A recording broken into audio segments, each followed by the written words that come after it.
Dr. Pam. And I'm Nurse Rena. So, last time we talked about menopause and got some great information from Dr. Pam. And we mentioned hormones. So, another question I get asked often is, are hormones safe?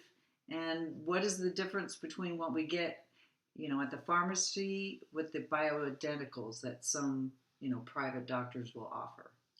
Yeah, and it is a long topic because you have to go over some studies. So what I thought we'd do today is let's talk about the safety of it. Mm-hmm. And then next time we can go into more like what are your options in hormone and non-hormonal, because that's the big question. But so the safety first thing, right now. Yeah, because the first thing I go over with people is safety.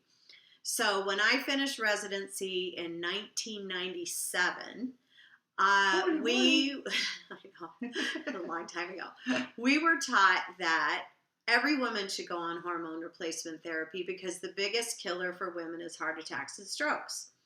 And there was a nurses' health study where they just studied nurses, they followed them along and looked at who took hormones and who didn't, and they found that the nurses who took hormones lived longer and they had less heart attacks and strokes. So that was a huge push for us. Like if you have that patient, just get them on. As soon as they hit menopause, get them on hormones to protect their heart. And then came the Women's Health Initiative. And in the Women's Health Initiative, they had women, there were two parts to the study, women taking estrogen and progesterone, because we always use a progesterone if you have a uterus to protect the uterus from uterine cancer. And the other arm were women who had hysterectomies who didn't need to take the progesterone. And they halted the study early because they found that, unlike the Nurses' Health study, we weren't showing that we were reducing the risk for heart attacks and strokes. However, the biggest flaw in that study is that they took women from age 50 to 79, and the average age of women was 63. And they had a lot of women they started on hormones after 10 years of menopause. So in a minute, I'll go over the timing hypothesis, but in real life, when a woman comes in who's 63, you don't go, hey, have you thought about starting hormones? You don't put those women on it. You put the women on it who are in their 40s, late 40s, 50s, and who are really struggling with symptoms. So then they re-looked at the Women's Health Initiative in the age group 50 to 59 and found that for most women, the benefits outweighed the risk. And for example, if you look at the actual risks in that age group, the breast cancer link is there for the combined estrogen and progesterone, and it's about 6 in that age group, 50 to 59. You'll see 6 more breast cancers per 10,000 women per year, right? So think about 10,000 women, you're only getting 6 in there. I mean, that's 6 people. But so the risk is there for breast cancer in that. But I'm curious, were there any underlying, did they look at anything else, any underlying issue that patient may have? That's the problem, right? Because there are risk factors to breast cancer, and obesity is a huge one. Right. Because we do make estrogen in our fat cells that feed not only breast cancer, but feeds uterine cancer. It's the biggest risk factor for uterine cancer, too. So a lot of the women in the Women's Health Initiative were obese, right? There's a very high rate of obesity, so it's kind of hard to, single that out. They tried to do that a little bit. The other big link to risk factors with hormones is alcohol. And if you drink a lot of alcohol and you want to take hormones, your risk factors for breast cancer go way, way up. What's considered a lot? Because a lot, people like their wine at night. As a general rule, more than 3 drinks a week, right? So it's not a lot. Right. And so everyone notoriously underreports their alcohol use in studies. So we don't really know, how many women were drinking more on that. So it's hard to know what the connection was with that. So, and the other thing I like to tell my patients is the hormones don't cause breast cancer. They can fertilize breast cancer. So if you have one and you have receptors on it that have estrogen and progesterone receptors, and you give someone estrogen and progesterone, you can fertilize that breast cancer. There are breast cancers that don't have those receptors. So if you're taking hormones, you're not affected by it. So that's a big thing that people forget about, is that you're fertilizing it at a time in life when women stop making estrogen and progesterone, and you're like, oh, we're going to keep it going. So there's that.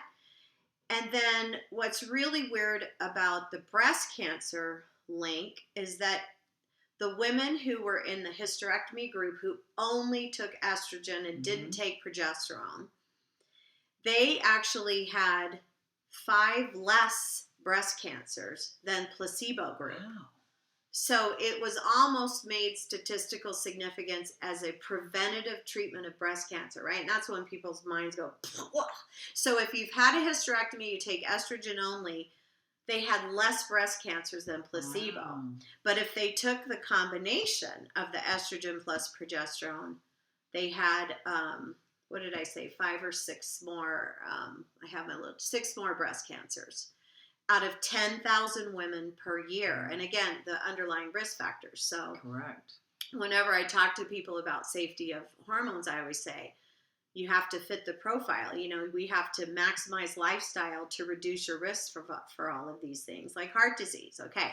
So in that 50 to 59 age group, you saw 5 more heart attacks, 5 more strokes in the women using both the estrogen and the progesterone.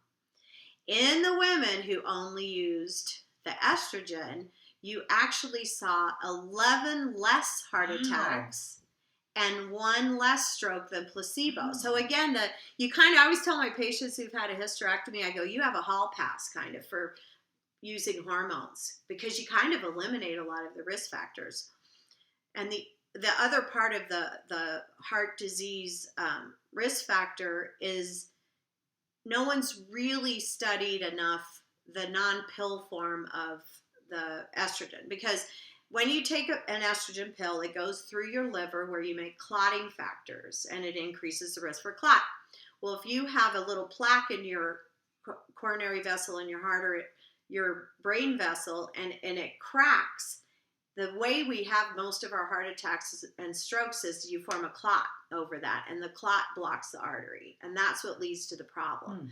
That's why they always give aspirin, even in the hospital.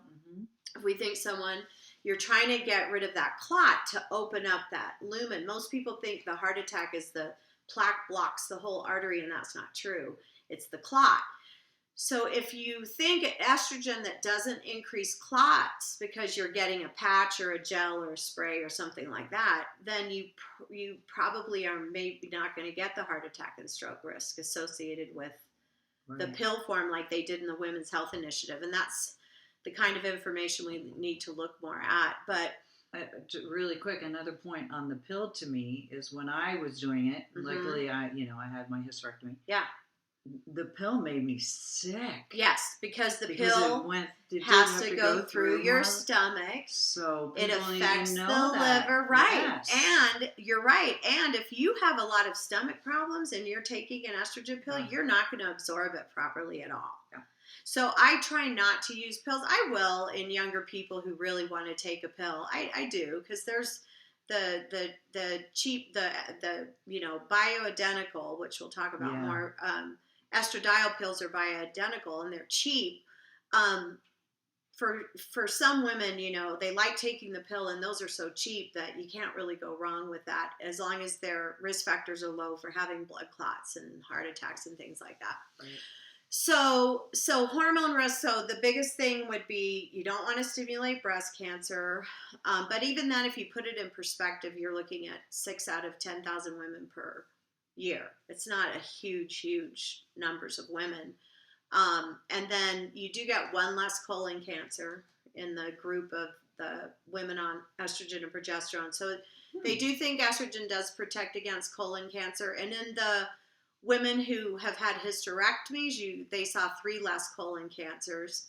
And they also, the weirdest thing is, like the Nurses' Health study, Women on hormones from age 50 to 59 in the progesterone and estrogen group had 10 less deaths in the hormone group than placebo.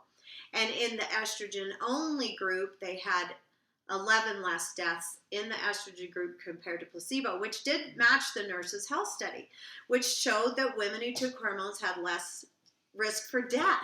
So even though you see some of those other risk factors like for heart and stroke in the combined group, so it's just it's very confusing for a lot of women because of all these things. Those are the Women's Health Initiative is the study that made a lot of physicians and patients just freak out about taking hormones. Yes. So when they went back and looked at that younger age group, 50 to 59, they said, oh, well, that age group definitely doesn't have as many risk factors. So that's why, in general, we believe that women in that age group, mostly depending on their lifestyle and their genetics, most women have more benefit taking than not. And so the safety profile changes a lot. We don't start women on hormones after more than, I like 5 years, after 5 years of menopause, but if you want to be even more careful, you say, or you could say after 10 years from menopause, you don't start hormones. You could start them within 5 years and still feel okay, but after 10 years beyond menopause, you don't start hormones, because at that point, the body's done its own thing, and that leads to this whole confusing thing called the timing hypothesis, which we kind of talked about, and that's that a lot of other studies have shown that if women do start their hormones within that first 5 to 10 years of menopause, they have less risks for heart attacks, strokes, and all those other things, that the risks really go down. And even dementia, because in the Women's Health Initiative, it showed increased risk for dementia in women who took hormones. But if you looked at the women in that earlier age group, you didn't see that. So we do, because so many Alzheimer's studies have shown that estrogen really helps with Alzheimer's disease in women. And so in the Women's Health Initiative, the older women, once you're beyond 10 years, it doesn't benefit your brain at all. But if you started at the beginning where it can protect your heart vessels and your brain vessels, then you can have benefit from it, and it reduces the risk in general. So I know it's so confusing. So if you are going to use hormones, you do want to use them within the first 5 to 10 years for sure, because otherwise you lose benefit. For you guys to know. Yeah. I mean, it's confusing, and that's the age group that has all of the symptoms that we talked about last time, the fatigue and the joint pain and the mood problems like the down mood and anxiety. And then, of course, the hot flashes, the night sweats, the insomnia, which are the biggest. I think those are the biggest symptoms that women get. And everything really, hormones blow that stuff away as far as symptoms go. And then, and then, I mean, we could go into some hormones today. I don't know. What do you think? You think you have time? Or did you want to talk about the bioidentical? I do get that. Okay, for sure we'll talk about the safety of it, because, in a lot of those hormone books my patients would bring in, they'd say, oh, look, it says bioidentical. Well, these days, most hormones are bioidentical. And what does that mean? That means that it's in the form of, like the estrogen, the form of estradiol, which is the active form of estrogen in our bodies. And really the only one that, at this point, I think that is not bioidentical is Premarin, which was the original one, because that was the first time we learned how to extract the estrogen. Mm-hmm. And they got it from pregnant mare's urine, and it's conjugated equine estrogen. But the patches that have been out forever are bioidentical because it's estradiol. And then a lot of the FDA-approved products, in fact, most of the gels now and the sprays and all of that, they are bioidentical. So say that again. The ones that are bioidentical, I use bioidentical, they're so much better, all natural.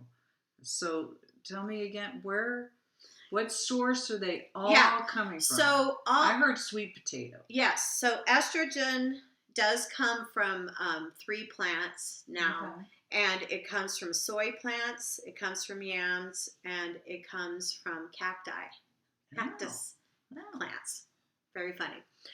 And so there was an OBGYN who was a pharmacologist, and he decided, I'm going to investigate bioidentical. I'm going to go where they make the estrogen, and I'm going to see what the difference is. And what he discovered is that the same place makes it, they extract it, estradiol, send some of it off to the FDA factories, and some of it off to the compounding pharmacists.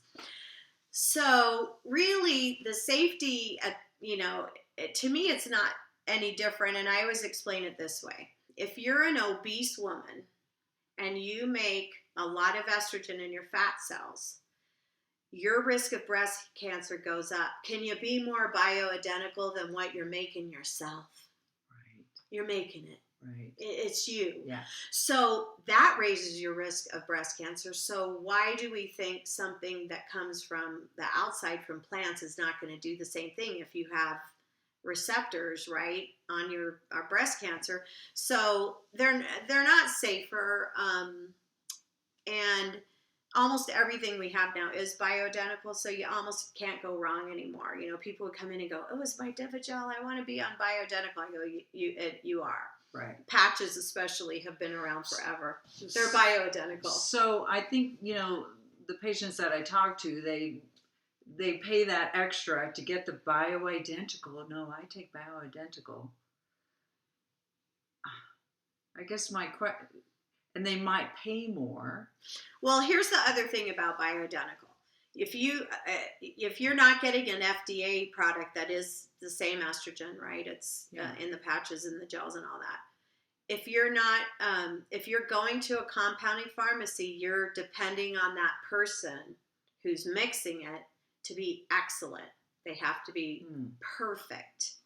So when American College of OBGYN has looked at studies to see how accurate those hormone levels are. So what they do is they'll spot check, and the studies are very small. They haven't done enough. And they'll take a product and they'll see like how much progesterone is in that micronized progesterone and how much estrogen is in this bit. It's variable, right? Where if you have, some factory that they get checked all the time and each dose gets checked to make sure it has the right amount in it. So there may be variability if you're getting it from a compounding pharmacy, but the good ones will do a good job with it. But you have to be very careful. The other important thing that I don't want to forget about talking about is the micronized progesterone. We do have a FDA-approved micronized progesterone, which is the bioidentical, and it's my favorite one anyways, because it's the progesterone that helps the most with hot flashes, night sweats. It's like this gentler one. It helps a little bit with sleep. You have to take it at night. Yeah, that's my favorite. That's my favorite one. And we have that now. That's the same one they put in cream. It's micronized progesterone. So we have the FDA-approved one, and again, it's the same that's in the creams. But the biggest problem is some women don't absorb enough progesterone from the cream to protect the uterus, and that's a big deal. And they did study that, and they found that women on the progesterone cream, some had a great absorption rate and some did not. Well, you have to make sure you're getting enough progesterone to protect the uterus, because as a general rule, estrogen goes to the uterus and tries to stimulate growth of a lining. And if you let that sit there over time, it becomes crowded and too many glands form, and then that leads to a precancer, and then that leads to a cancer. So, that's why whenever someone bleeds after menopause, we measure the thickness of the lining, and if it's thick, you have to do a biopsy. Well, estrogen does that. So then you need the progesterone, obviously, if you still have a uterus, to block that, so you don't thicken the lining at all. And that's why once we started adding progesterone into estrogen therapy, we prevented uterine cancer, because when it first came out, we caused a lot of uterine cancer because we're like, here's your estrogen. And then we thought, oh, that's a problem. We've caused that unopposed estrogen to build the lining. So we now add the progesterone in to protect the lining. Well, what if you're using a cream and you're not absorbing enough Right. of it? You're going to get that same effect like you're on estrogen only. Just like concentrated soy products are a weak estrogen. And if you concentrate, like if you get iproflavones and isoflavones and they put it in a concentrated form, it's like taking estrogen. And you have to be careful because a lot of women will do that, but they won't do a progesterone to protect the uterus. Because that's so great you brought that up. Because some people will say that I eat lots of what are the Oh yeah, like soy products or yes. now you can eat it in food and you won't get too much. So Oh. if you're a tofu person or soybeans, What's the edamames? edamame, Yes. you can't overdo it. It's Yeah. when they take those products and they really concentrate it and it's in a shake or a powder. So they're really not, when they're eating, they go, I eat a lot. I know Yeah, I get it's okay. It's okay. It's okay, but it's doesn't okay. really- Yeah, but I think that's not enough to cause that problem with the uterine lining. Or does it even give them some effect? You know, do they, if they eat that and they say that and I do this and it's all from my food, Yeah. is it actually doing something? I don't know. I don't know because I don't think they've really studied that. But one interesting part of that you're reminding me of is that, and I think we talked about this last time, when you look at studies that study menopausal drugs, you're going to get a minimal of a 40% placebo benefit. Minimal of 40%. Meaning that 40% of the people taking the nothing pill or the nothing gel or whatever, 40% of those women are going to go, this stuff is amazing. Right. I feel so much better. So with hear food, that, I don't know. Are you going to get the same thing? Maybe, maybe not. But yeah, so but I heard that a lot with that with the black cohosh, however. Black cohosh, yeah. Cohosh? Yeah. People go, I swear I feel so different. And, yes. And better. Right. So how I much go, keep taking it. Now then, they have basically. studied that because American Botanical Society is a pretty good reference, and they've studied black cohosh, and they in some double-blinded randomized studies, which is the classic study because you don't want to know what you're getting because otherwise it's biased and you don't get accurate results. They did find that in some of those studies, black cohosh helped. So you think, but then in some it didn't. And the one they really used it in were breast cancer patients because, breast cancer patients, as general rule, we don't give them hormones and they feel terrible. So they used remifemin and in that it did not beat placebo for benefit, right? But I have patients who will do it. It's safe to do, right? Right. It's just that...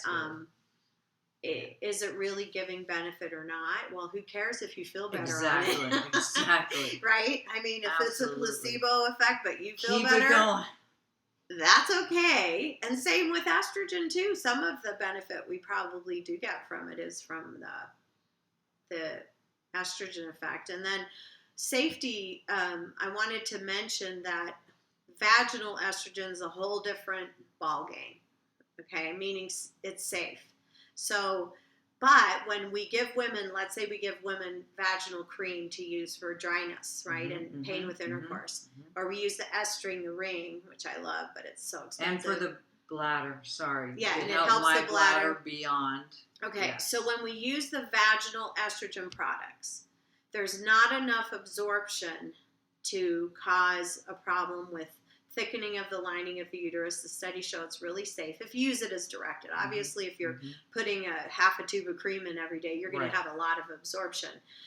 But as a general rule, those are safe. And what I learned from one of my patients, because I went through this whole thing with her, she was in her 70s and she had horrible dryness and maybe she was getting urinary tract infections. And I said, we should use some vaginal estrogen to make you feel better. And it doesn't absorb.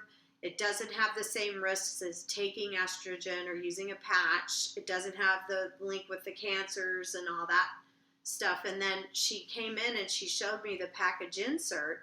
It's the same exact one they give to the people on the pills. And so then a lot of people in my profession were going, why can't you guys change that package insert? You make it sound like it's the same, but it's not.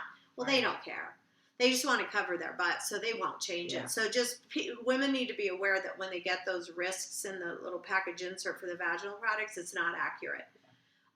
Well, unfortunately, too, I've heard from patients that because they were given like a patch or something, the doctor has said, no, I won't give you the vaginal cream. Right. Because you're already getting it. Right. But the problem is, and we talked about this last time, a lot of times it's not enough to help the vagina, and you actually do need both. Yes. But that one doesn't really absorb. So breast cancer patients, of course you try everything else first, but a lot of times they go, I can't have sex anymore. And so you've done everything you can think of. And then you say, okay, well now I'm going to give you a little estrogen. We're going to take 0.5 gram of cream twice a week. If we keep it at that dose, you're not going to have any issues. Or if we use the ring, or, like Imvexi is a new product. So what I used to do is I measured their estradiol level before they started, after they started, a few months after they started. None of them ever showed that they were absorbing it and raising their estrogen level. So I have used it in breast cancer patients, and then it's been studied, and there's never been a study that has said, oh yeah, you're definitely raising the risk of breast cancer. You have to be careful with it. You don't want to overdo the dosing, but it's safe. It's safe to do. So that's a whole different ballgame. And like you said, Rena, that helps the bladder too. That helps with frequency of urination. Helps a little bit I don't think people think that that has any relation to the bladder. Right. And it's huge. The vagina's here, and the vagina's only like that thick. And directly above it, after this little layer of fascia, is the bladder. So you can imagine the estrogen going in there is going to go right up into the bladder mucosa and protect it. It's really helpful to prevent urinary tract infections. Yep. And I think a lot of elderly women aren't given that option because too many people are afraid of hormones, but it really does. Or they're just treated with, bladder stuff instead of looking at that estrogen relationship. Right. Yeah. Right. And it can make a huge difference. So I do use that. If I have older women who start to have issues with recurrent urinary tract infections, I get them usually to do that 0.5 gram of cream twice a week. It can help the stream. It does. Amazing. And it does take 3 months to really take full effect, 3 to 6 months. So if women put it in a couple times and go, I don't feel anything, intercourse is still painful, I always go, remember what I told you?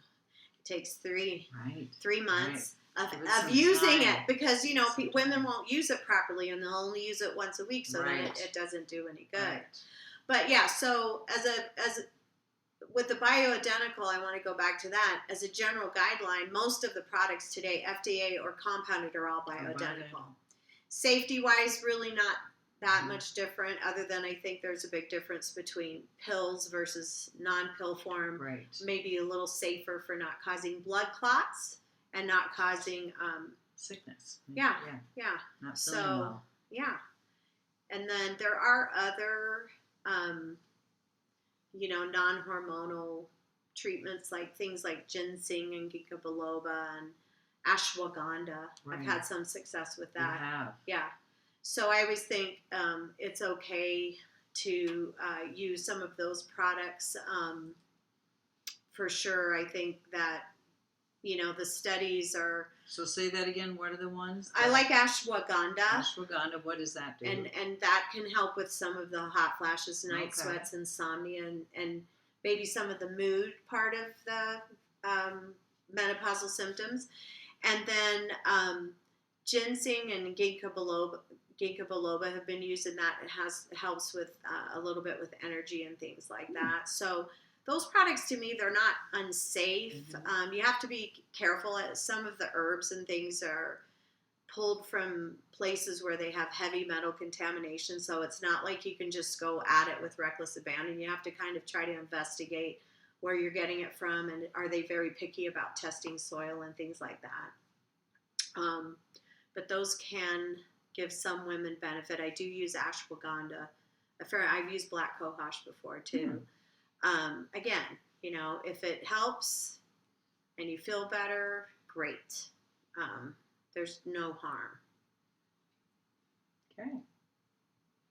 So what are we going to get into next time? So are we Yeah. going to talk about, you know, the dosages Yeah. almost and how Yeah. you base it on? So why don't we do like what I go through, like if you come in and you've tried everything already, and you're saying and what are your symptoms and how do we assess risk, go through your individual risk factors and then options for women of what kind of hormones they want to take, and things like that. We could go into that because then women have a little better understanding of what their options are. I just love that you took the fear out of, because weekly I feel like I'm always hearing, well, I don't want to, that's not bioidentical. I mean, that's big to me that came out as a big buzzword and for they're still women, using it, and then they're paying these private especially places. if you benefit from selling hormones, of course, and you Exactly. sell your own, you're going to say, well, of course mine's better and it's safer, but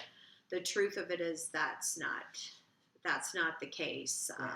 Not saying that's bad, of course. If you and a lot of my patients feel good will use doing compounded pharmacy products for sure. Right. I used to use them more when we didn't have as many options with the FDA things, especially, right? We only had patches. We didn't have gels and sprays and things like that.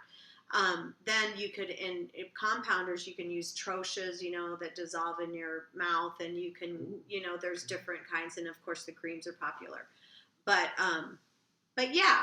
safety-wise, because even if you make your own estrogen and you're feeding a breast cancer, it's not safer, right? So it's so good to know. Yeah. Well, good. Yeah. So next time, let's talk about how we decide who needs treatment. When do you need hormones? When should you take hormones? Should you take hormones? We'll go through that whole. That's another longer topic. Hormones is a lot. It's complicated. It is complicated.